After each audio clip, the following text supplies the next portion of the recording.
এই পৃথিবীতে এমন কিছু আছে যা চোখে দেখা যায় না, শুধু তার অস্তিত্ব অনুভব করা যায়। এই অশুভ শক্তির পিছনে ছুটে গেছে কিছু মানুষ, যারা নিজের জীবনকে বাজি রেখেছে অন্যদের জীবন বাঁচানোর জন্য। হ্যালো গাইস, আশা করি সকলে ভালোই আছেন।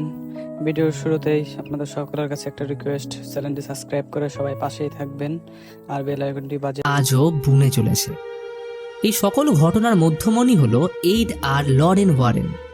কনজিউরিং ইউনিভার্সের মুভিগুলো সত্য ঘটনা থেকে ইন্সপিরেশন নেওয়া, তাই বেশ কিছু ক্ষেত্রে মুভির দেখানোর সময়ের সাথে রিয়েল লাইফের সময়কালের চেঞ্জেস রয়েছে।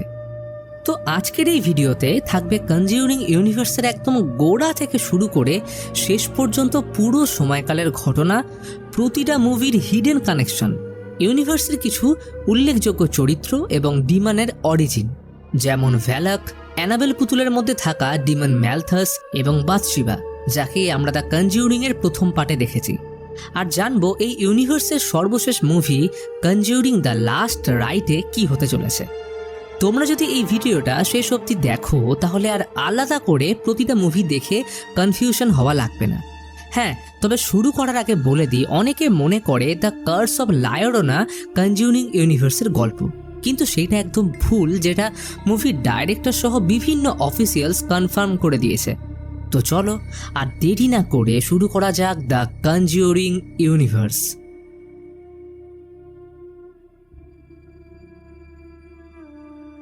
কনজিউরিং ইউনিভার্স জুড়ে রয়েছে বিভিন্ন ডেমনিক বা এভিল এন্টিটিদের উল্লেখ, যাদের মধ্যে প্রধান দুটি হলো ডেমন ভ্যালাক এবং ম্যালথাস। প্রথমে আসি ভ্যালাকের বিষয়। ডিমন ভ্যালাক শুধু সেন্ট কাটানানদের নয়, বরং গোটা পৃথিবী জুড়ে ছড়িয়ে থাকা ক্যাথলিক চার্চ এবং ওয়ারেন দম্পতির জন্য নাইটমেয়ার। কিন্তু এই ডিমন ভ্যালাকের সূত্রপাত কোথায়? সেন্ট কাটা মনাস্ট্রির উদ্ধার করা এনশিয়েন্ট বুক দ্য লেজার কি অফ সলোমন গ্রন্থের প্রথম অধ্যায় আর্স গোয়েশিয়াতে 72টা ডিমনের কথা উল্লেখ আছে, যার মধ্যে রয়েছে বিভিন্ন category: kings, dukes, princes, marquis, knights, presidents এবং আর্লস। এই 72টা ডিমনের মধ্যে ভ্যালাককে বলা হয় প্রেসিডেন্ট অফ হেল। আর্স গোয়েশিয়াতে ভ্যালাককে সেফ শিফটার রূপে বর্ণনা করা হয়েছে, যেমন সাপ, ডেমনিক বয় ইত্যাদি। আর কনজিউরিং ইউনিভার্সের ভাষায় the defiler, profane, the marquis of snake. আর মুভিতে আমরা ভ্যালাককে নান রূপে দেখতে পাই। কনজিউরিং ইউনিভার্সের প্রথম মুভি দ্য নানে ফাদার বার্কের কাছে ভ্যালাকের প্রথম রেফারেন্স পাওয়া যায়, যা পরবর্তীকালে বিভিন্ন সময় জুড়ে নিজের শিকার চালিয়ে গেছে, যেমন 1952 সালে রোমেনিয়া, 1955 থেকে 56-এর মধ্যে মধ্য ইউরোপ, 1971-এ ফ্রান্স এবং 1977 সালে রোড আইল্যান্ড, যার গল্প আমরা ভিডিওর পরবর্তীতে গিয়ে জানব। অ্যানাবেল গল্পে একটা বুক স্টলে দেখানো এনশিয়েন্ট বুক দ্য ডেভিলস ওয়েলকামে প্রথম ম্যালথাস ডিমনের উল্লেখ পাওয়া যায়। এই ম্যালথাসের ডাইরেক্ট কানেকশন রয়েছে দ্য কিং অফ হেল বেলায়েলের সাথে, যার উল্লেখ বিভিন্ন রিলিজিয়াস গ্রন্থে রয়েছে। বেলায়েলের প্রথম উল্লেখ পাওয়া যায় খ্রিস্টপূর্ব 200 থেকে খ্রিস্টীয় 70 সালের মধ্যে অজ্ঞাত কারোর লেখা ডেড সি স্ক্রোল নামের একটা প্রাচীন হিব্রু ধর্মীয় পাণ্ডুলিপিতে, যা 1947 সালে ইসরায়েলের কুমরান অঞ্চলের গুহায় পাওয়া যায়। মুভিতে দ্য ডিসাইপলস অব র্যাম নামের একটা স্যাটানিক কাল্টের উল্লেখ আছে, যারা র্যাম বা ম্যালথাস ডিমনের অনুগামী ছিল। বলা হয় অ্যানাবেল ডলের মধ্যে এই ডিমন ম্যালথাস রয়েছে। বহু সময়কাল ধরে অভিশপ্ত অ্যানাবেল ডলের শিকার হয়েছে অনেক মানুষ। আর সম্প্রতি 2025 সালে প্যারানর্মাল ইনভেস্টিগেটর ড্যান রিভেরার মৃত্যু সোশ্যাল মিডিয়া জুড়ে সাড়া ফেলেছে। My name is Dan Rivera. I'm the senior lead investigator for NESPR, founded by Ed and Lorraine Warren. Respect it because they're not going to respect you. Valak আর Malthus এই দুজন ছাড়া পুরো conjuring ইউনিভার্সে আর তেমন কোনো মেইন ডিমন নেই, কিন্তু যে এভিল এন্টিটি বা অশুভ আত্মাদের উল্লেখ রয়েছে সেটা আমি টাইম লাইন অনুযায়ী বলতে থাকব।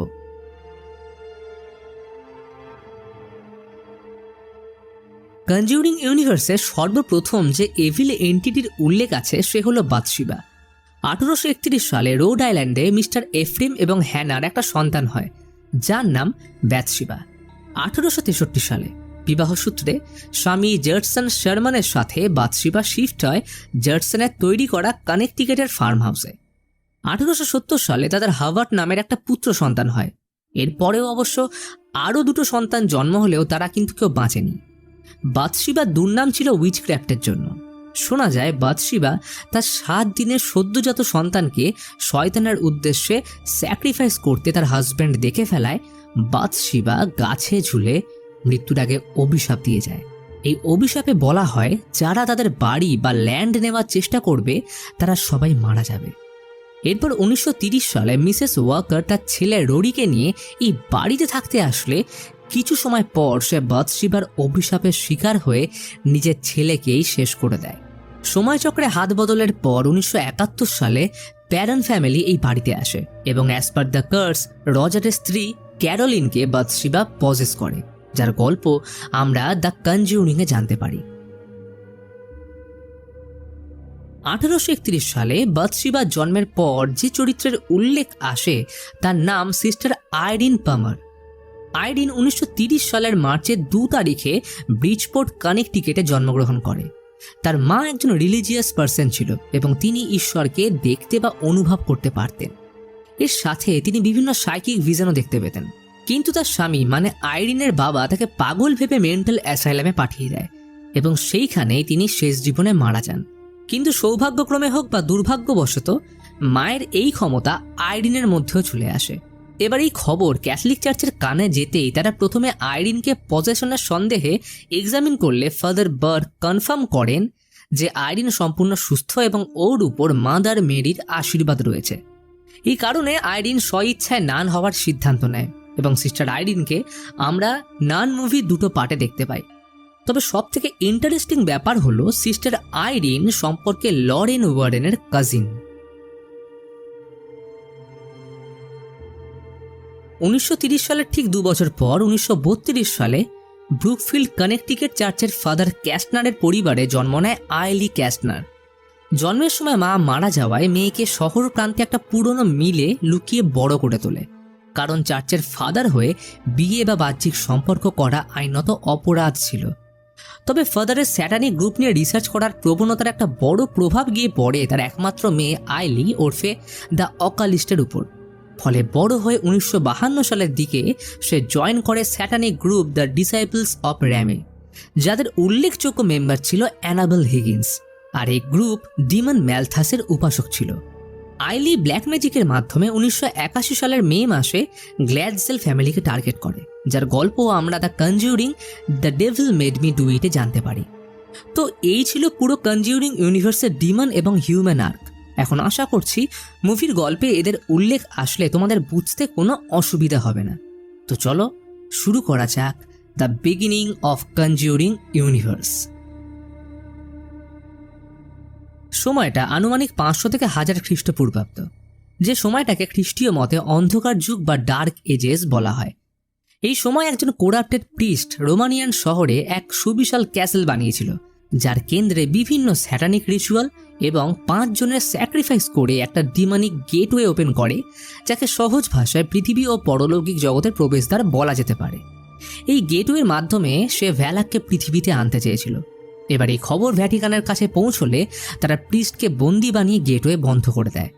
এই ঘটনার পর ক্যাসেলের নাম হয় সেন্ট কাটা এবং এই মনাস্ট্রির নানরা তখন থেকেই গেটওয়ে রক্ষা করার দায়িত্ব নেয়। কিন্তু দ্বিতীয় বিশ্বযুদ্ধের সময় রোমানিয়া বোম বর্ষণের শিকার হলে মনাস্ট্রি ক্ষতিগ্রস্ত হয়ে গেটওয়ে পুনরায় ওপেন হয়ে ভ্যালাক মুক্তি লাভ করে এবং যেখান থেকে শুরু হয় কনজিউরিং ইউনিভার্সের প্রথম মুভি দ্য নানের গল্প। সময়টা 1952 সাল। সেন্ট কাটা মনাস্ট্রিতে ভ্যালাক নানদের ঈশ্বরের প্রতি বিশ্বাসকে মক করার জন্য ডেমনিক নানের রূপ ধরে হন্ট করে এবং সকলের সাথে সিস্টার অ্যাবিগেলকে মেরে ফেলে। কিন্তু সিস্টার ভিক্টোরিয়া নিজেকে শেষ করে দেয় যাতে ভ্যালাক ওর শরীর ব্যবহার করতে না পারে, কারণ মানব জগতে যে কোনো অপশক্তি তার পরবর্তী শিকারের জন্য মানব শরীরকে ফাঁকা পাত্র বা ভেসেলের মতো ব্যবহার করে। তো এর কিছুদিন পর সিস্টারের দেহ লোকাল ডেলিভারি বয় মরিস ওরফে ফ্রেঞ্চির নজরে আসলে সে ভ্যাটিকানকে খবর দেয় এবং ভ্যাটিকান এই ঘটনার তদন্ত করতে পাঠায় ফাদার বার্ক সহ ট্রেনি নান সিস্টার আইরিন পামারকে। দুজন গন্তব্যে পৌঁছে ফ্রেঞ্চির সাথে আলাপ করে এবং তাকে নিয়ে ঘটনাস্থলে এসে আগে সিস্টার ভিক্টোরিয়াকে সসম্মানে কবর দেয়। কিন্তু সেন্ট কাটাতে তারা আকস্মিকভাবে প্রধান নানকে বেঁচে থাকতে দেখে তারা এইখানেই থাকার সিদ্ধান্ত নেয়। সিস্টার আইরিন এবং ফাদার বার্গ দুজনের জীবনে এমন কিছু অতীত ছিল যার জন্য তারা এখনো অনুতপ্ত। যেমন ফাদার ড্যানিয়েল নামক একটা ছেলের এক্সরসিজম করতে গিয়ে তার ভুলের জন্য মারা যায়, এবং আইরিনের মায়ের ঘটনার পর ঈশ্বরের উপর থেকে বিশ্বাসটা উঠে যায়।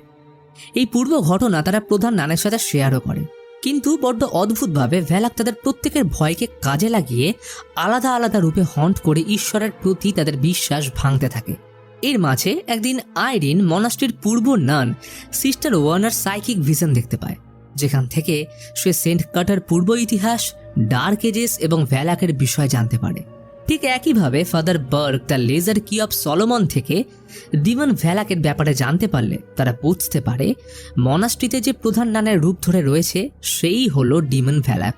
অবশেষে বহু বিপদ কাটিয়ে ভ্যালাকের বিরুদ্ধে গিয়ে পবিত্র রেলিকে রাখা জেসাস ব্লাডের মাধ্যমে তারা ভ্যালাককে গেটওয়ের মধ্যে বন্দি করতে সক্ষম হয়। কিন্তু সুযোগ বুঝে সবার অগোচরে ভ্যালাক ফ্রেঞ্চিকে আগেই পজেস করে এত যুগ ধরে আটকে থাকা সেন্ট কাটা থেকে বেরিয়ে ওয়েস্টার্ন ইউরোপের দিকে পাড়ি দেয়। এরপর সিস্টার আইরিন ইতালির কনভেন্ট জয়েন করে বাকি জীবনটা নান হিসেবে ঈশ্বরের সেবায় নিজেকে উৎসর্গ করে। 1952 সালে অভিশপ্ত নানের ঘটনার পর 1955 সালে আসে দ্য অ্যানাবেল ক্রিয়েশনের গল্প। কিন্তু এই গল্পে যাওয়ার আগে একটু শুরুটা বলে দিই। 1943 সালে স্যামুয়েল মুলিন্স নামের একজন ডল মেকার তার স্ত্রী এস্থারের সাথে সুখী জীবন কাটাচ্ছে। তাদের একমাত্র মেয়ে বি অর্থাৎ অ্যানাবেল মুলিন্সের বয়স তখন মাত্র 7। একদিন চার্চ থেকে ফেরার পথে অ্যানাবেলের গাড়িতে অ্যাক্সিডেন্ট হয়। এই রিলিজিয়াস দম্পতির পক্ষে এটা মানা প্রায় অসম্ভব হয় যে চার্চ থেকে ফেরার পথে ঈশ্বর তাদের বাচ্চাকে ছিনিয়ে কিভাবে এত বড় ক্ষতি করতে পারে।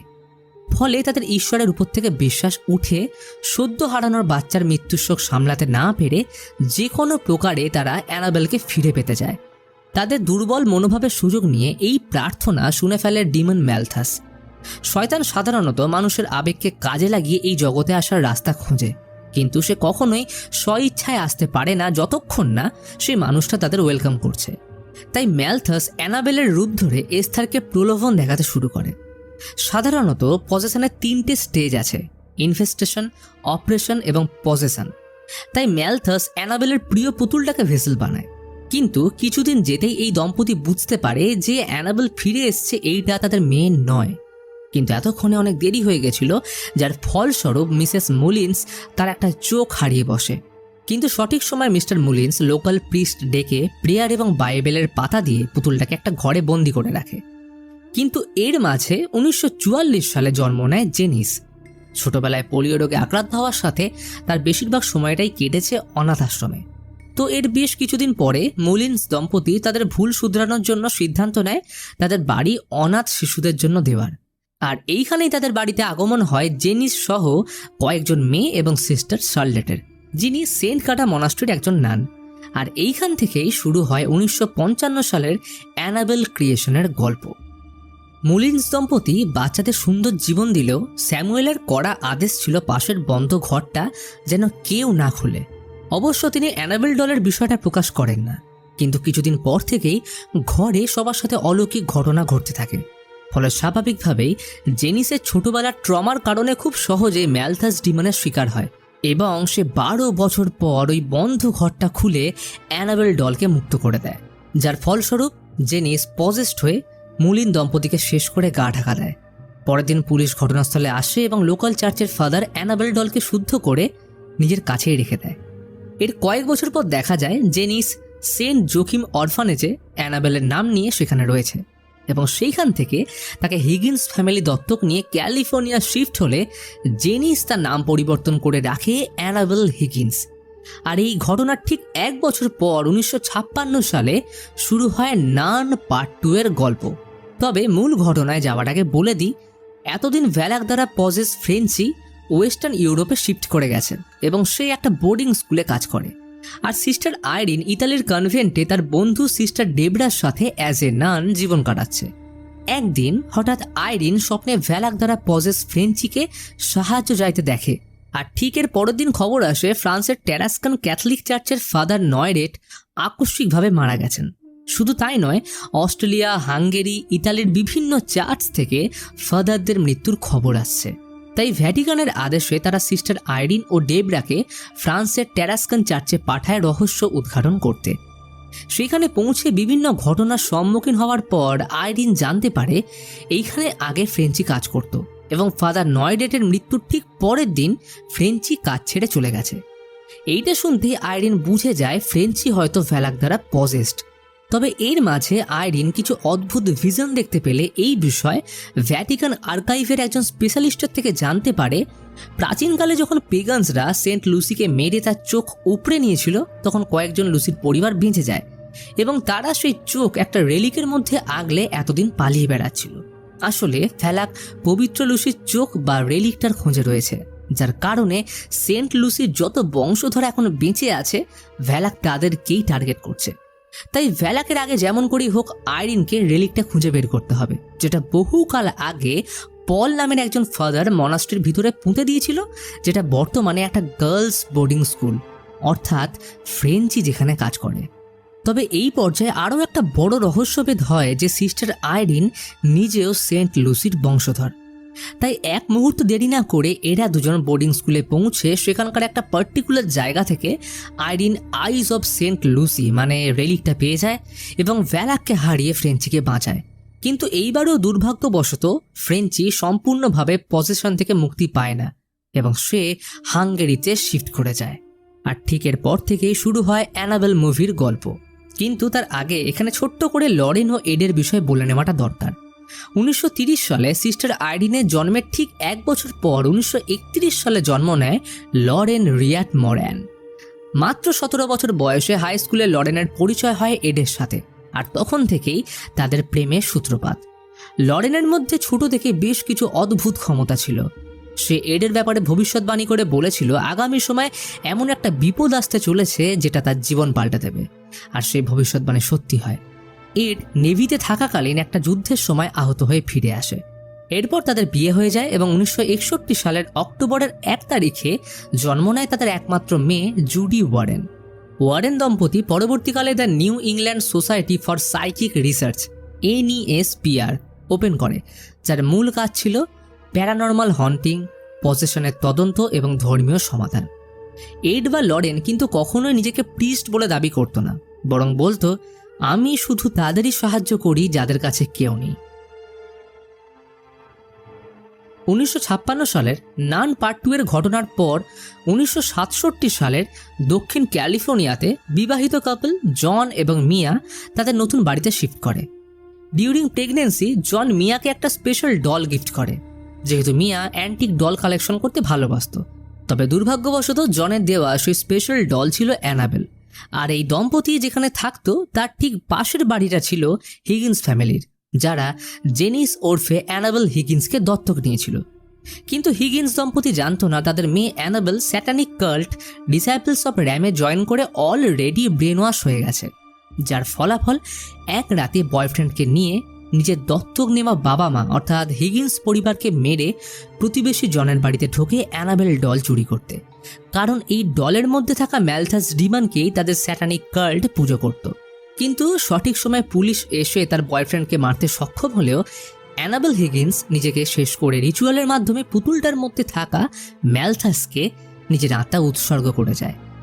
এরপর থেকে মিয়াদের সাথে অলৌকিক ঘটনা ঘটতে থাকলে লোকাল চার্চ থেকে ফাদার পেরেসকে ডাকা হয়। তারা ভেবেছিল অ্যানাবেল ডলের মধ্যে থাকা ডিমন মিয়ার বাচ্চাকে নিতে চায়, কিন্তু ফাদার পেরেজ বুঝতে পারেন ডিমন বাচ্চাকে নয় বরং মিয়াকে টার্গেট করেছে।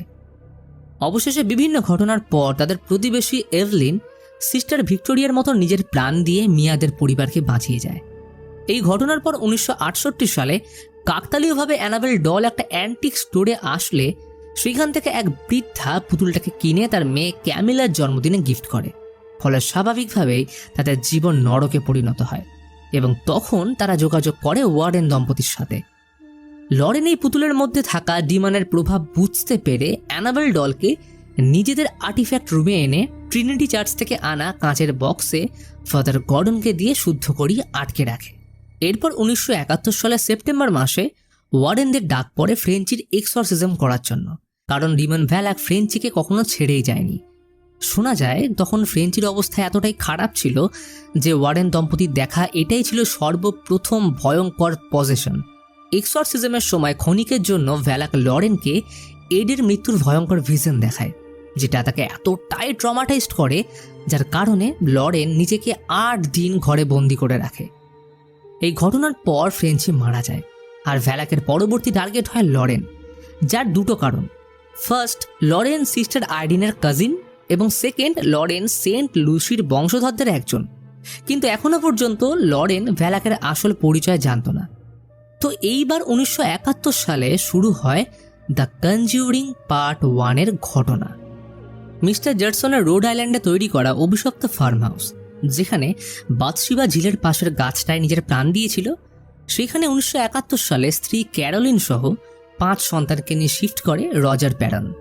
ফলে স্বাভাবিকভাবে প্যারন ফ্যামিলি বাথশিবার অভিশাপের শিকার হয়। রজার সারা জীবনের জমানো অর্থ এই বাড়ি কিনতে লাগিয়ে দিয়েছিল, তাই ওর পক্ষে আবার নতুন বাড়িতে শিফট করা সম্ভব ছিল না। তাই ক্যারোলিন ওয়ারেন দম্পতিকে ডেকে আনে। লরেন এই বাড়ির বেসমেন্টে গেলে একাধিক আত্মার উপস্থিতি অনুভব করে, যাদের বাথশিবা উইচক্রাফট করে প্রাণ নিয়েছিল। সাথে ঝিলের ধারের গাছটায় বাথশিবার ভিশন লরেনের সব সন্দেহ মুছে দেয়, এবং সে বুঝতে পারে বাথশিবার আত্মা ক্যারোলিনকে পজেস করেছে। কিন্তু এই মুহূর্তে অনেক দেরি হয়ে গেছিল, কারণ লোকাল চার্চকে ইনফর্ম করলে তারা ভ্যাটিকান থেকে অনুমতি আনতেই সব শেষ হয়ে যাবে। তাই ওয়ারেন দম্পতি নিজের দায়িত্বে ক্যারোলিনের উপর এক্সরসিজম করে প্যারন ফ্যামিলিকে বাথশিবার প্রকোপ থেকে উদ্ধার করে, এবং বাথশিবার আত্মাকে বন্দি করে তাদের আর্টিফ্যাক্ট রুমে এনে রাখে। We did. You said if we could find a more fortuitous route. Constantly certain that there was something behind you. Even if you couldn't hear it, you could feel it. এই ঘটনার পর 1971-এর শেষের দিকে এক রাতে ড্যানিয়েলা রিওস নামের একটা মেয়ে ড্রাইভিং করে বাড়ি ফেরার সময় ভুলবশত তার বাবাকে ধাক্কা মারলে তিনি ঘটনাস্থলে মারা যান। ফলে ড্যানিয়েলা তখন থেকেই বাবার মৃত্যুর জন্য প্রচণ্ড অনুতপ্ত ছিল। অন্যদিকে ওয়ারেনদের মেয়ে জুডি বড় হয়ে গেছে এবং সে এখন স্কুলে পড়ছে, কিন্তু স্কুলে তাকে একটু অন্য নজরে দেখা হতো, যার কারণটা খুবই স্বাভাবিক। সময় দ্রুত গড়িয়ে যায়, আর পরের বছর মানে 1972 সালে আসে জুডির জন্মদিন, যেখান থেকে শুরু হয় অ্যানাবেল কামস হোমের ঘটনা। জুডির জন্মদিনের আগের রাতে ওয়ারেন দম্পতি একটা কেসের তদন্তের জন্য শহরের বাইরে গেলে জুডির বেবিসিটিংয়ের দায়িত্ব দিয়ে যায় ম্যারি অ্যালেনকে। ম্যারির বেবিসিটিংয়ের খবর তার বন্ধু ড্যানিয়েলার কানে গেলে সে নির্লজ্জের মতো হাজির হয় ওয়ারেনদের বাড়িতে, কারণ ওর মেইন উদ্দেশ্য ছিল তাদের আর্টিফ্যাক্ট রুমে গিয়ে সেইখান থেকে কোনোভাবে তার মৃত বাবার সাথে কন্ট্যাক্ট করা। ফলে সেদিন লুকিয়ে রুমটায় ঢুকে কেরামতি করতে গিয়ে অ্যানাবেল ডলকে সে ফ্রি করে দেয়, যার ফলস্বরূপ ওই রাতে জুডি, ড্যানিয়েলা, ম্যারি এবং তার প্রেমের টানে ছুটে আসা ববের সাথে বিভিন্ন অলৌকিক কাণ্ড ঘটে। এমনকি ম্যালথাস ডিমন জুডিকে মারতে চাইলেও কোনো মতে তারা অ্যানাবেলকে বন্দি করতে সক্ষম হয়। আর এই এক রাতের ঘটনা আমরা পুরো মুভিতে দেখি। এইখান থেকে ঘটনা জাম্প করে 1976 সালে, যখন লন্ডনে ওয়ারেন দম্পতি এমটিভিল হাউসের তদন্তের সময় লরেন ভ্যালাকের দেখানো এডের মৃত্যুর ভিশন পুনরায় দেখতে পায়, এবং সে ভ্যালাকের ব্যাপারে সে বিখ্যাত উক্তি করে, the presence is ancient, older than the house itself. এরপর 1977 সালে ওয়ারেনদের ডাক পড়ে হডসন ফ্যামিলির কেসের তদন্ত করতে, যেখান থেকে শুরু হয় দ্য কনজিউরিং 2 ঘটনা। হডসন ফ্যামিলি তখন সদ্য 4 জন বাচ্চাকে নিয়ে এনফিল্ড, ইংল্যান্ডে শিফট করেছে। পেগি হডসনের কয়েক মাস আগে ডিভোর্স হয়েছে, ফলে এই প্রতিকূল পরিস্থিতির মধ্যে মানসিক ও শারীরিকভাবে সার্ভাইভ করার চেষ্টা চলছে। এক রাতে 11 বছরের জ্যানেট উইজা বোর্ড নিয়ে খেলার ছলে আত্মাদের উদ্দেশ্যে জিজ্ঞেস করে তার বাবা কখনো ফিরবে কিনা, যেটা ছিল তার সবথেকে বড় ভুল, কারণ এই ঘটনার পর থেকে এই বাড়ির পূর্ব মালিক বিল উইলকিন্সের আত্মা ওকে হন্ট করতে থাকে। হডসনদের ঘটনা সেই সময় এনফিল্ড পল্টারগিস্ট নামে যথেষ্ট সাড়া ফেলেছিল। How many voices are there? 600. 600 the voices. I know the joke. ফলে লোকাল চার্চ ওয়ারেন দম্পতিকে এই ঘটনা তদন্ত করতে পাঠালে লরেন বিল উইলকিন্সের আত্মার কাণ্ড ভেবে রহস্য উদ্ঘাটন করলেও এড হডসনদের ঘরে রেকর্ড করা ভয়েস ডিকোড করে জানতে পারে বিল উইলকিন্সের আত্মা জাস্ট একটা মায়াজাল, এর পিছনে বড় কোনো শক্তি আছে, আর সেই শক্তি হলো ভ্যালাক। কিন্তু ততক্ষণে অনেক দেরি হয়ে গেছিল। এড জ্যানেটকে বাঁচাতে ঘরে ঢুকলে ভ্যালাক লরেনকে আলাদা করে দেয়। এই পরিস্থিতির মধ্যে লরেন বাড়ির বাগানের দিকে একটা গাছের ভাঙা অংশ দেখে বুঝতে পারে ফ্রেঞ্চির এক্সরসিজমের সময় ভ্যালাক তাকে এডের মৃত্যুর যে ভিশন দেখিয়েছিল সেটা সম্ভবত সত্যি হতে চলেছে। ফলে পরিস্থিতি নাগালের বাইরে যাওয়ার আগে লরেনের মনে পড়ে কিছু সময় আগে সে ট্রান্সের মধ্যে ডায়েরিতে একটা নাম লিখেছিল, যেটা আর অন্য কেউ নয়, স্বয়ং ভ্যালাক। বলা হয় কোনো ডিমন বা এভিল এন্টিটির নাম তার সামনে উচ্চারণ করলে তার ক্ষমতা কমে আসে। আর এই প্রথম ভ্যালাকের পরিচয় জানতে পেরে লরেন সুযোগটাকে কাজে লাগায়। অতঃপর কোনো মতে লরেন ভ্যালাককে হারাতে সক্ষম হয় এবং এড প্রাণে বেঁচে যায়। এনফিল্ড পল্টারগিস্টের ঠিক কয়েক বছর পর 1981 সালে শুরু হয় conjuring the devil made me do ইটের ঘটনা। তবে মূল গল্পে যাওয়ার আগে মনে করিয়ে দিই, ব্রুকফিল্ড কানেকটিকাট চার্চের ফাদার ক্যাস্টনারের পরিবারে জন্ম নেওয়া আইলি ক্যাস্টনারের কথা। সে কিন্তু এতদিনে ডিসাইপলস অফ র্যামের অ্যাক্টিভ মেম্বার। আইলি উইচক্রাফটের বই থেকে স্ট্রেগেরিয়া নামক রিচুয়ালের মাধ্যমে 1981 সালের মে মাসে গ্ল্যাডসেল ফ্যামিলিকে টার্গেট করে। তার প্রথম শিকার ছিল পরিবারের 8 বছরের ছেলে ডেভিড। তাদের এমন অবস্থা দেখে 18 জুলাই ফাদার গর্ডন ওয়ারেন দম্পতিকে ডেকে পাঠায় এক্সরসিজম করার জন্য। কিন্তু পরিস্থিতি নাগালের বাইরে চলে গেলে ডেভিড বয়ফ্রেন্ড আর্নি এর মাঝে এসে এভিল এন্টিটিকে উদ্দেশ্য করে বলে ডেভিডকে ছেড়ে তাকে পজেস করতে। ফলে আইলির ব্ল্যাক ম্যাজিকের শিকার হয় 19 বছরের আর্নি। এরপরে এসে ডেভিল ল্যান্ডলর্ড অ্যালানকে হত্যা করে। এই ঘটনা ছিল আমেরিকান ইতিহাসের প্রথম লিগালি অ্যাক্লেমড পজেশন কেস, যেখানে সর্বপ্রথম কোনো আসামি কোর্টে বলেছিল the devil made me do it. The devil made me do it.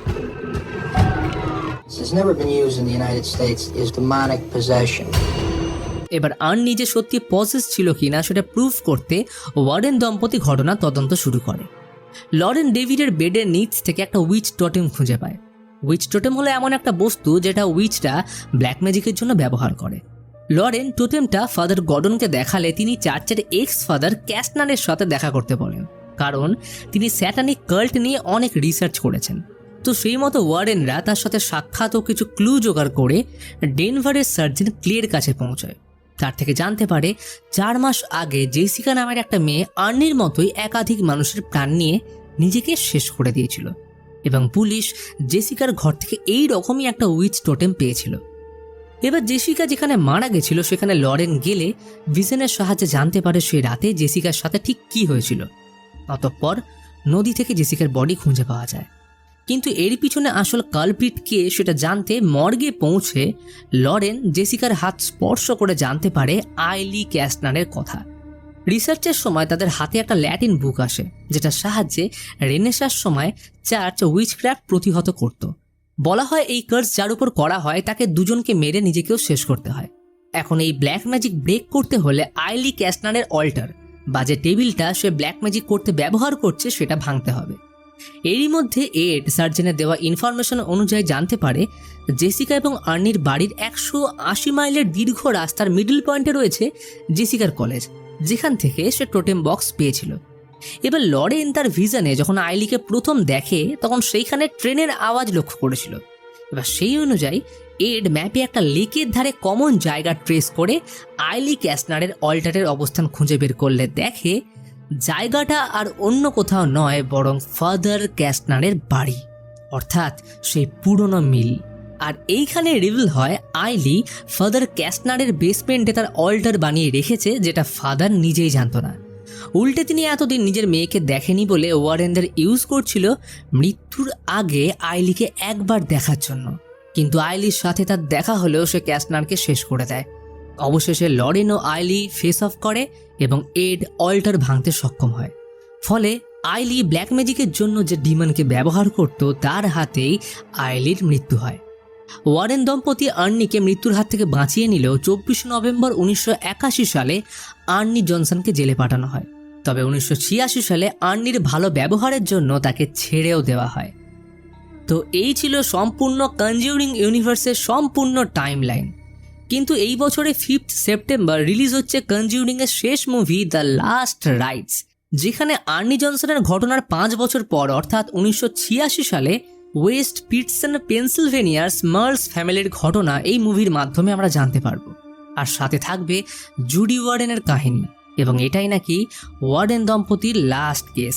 এমনকি রিসেন্টলি IGN-এ দেওয়া ইন্টারভিউতে ডাইরেক্টর জানিয়েছে মুভিতে রিয়েল জুডি ওয়ারেন এবং তার হাজবেন্ড টনির ক্যামিও আছে। আসলে এইড আর লরেনের জীবনটা কখনোই সহজ ছিল না। তারা শুধু অশুভ শক্তিকে হারায়নি, বরং হারিয়েছে নিজেদের মধ্যেকার শান্তি ও নিরাপত্তা। তবে পরিস্থিতি যেমনই হোক, তারা কখনোই একে অপরের এবং ঈশ্বরের উপর থেকে বিশ্বাস হারায়নি। কনজিউরিং ইউনিভার্স আমাদের দেখিয়েছে ভয় বিভিন্ন সময় নতুন রূপ নেয়, কখনো পুতুল, কখনো অন্ধকারে লুকিয়ে থাকা ছায়া, আবার কখনো নিজের ভিতরের মানসিক সত্তা, যেগুলো থেকে বেরিয়ে আসতে লাগে নিজের উপর আস্থা।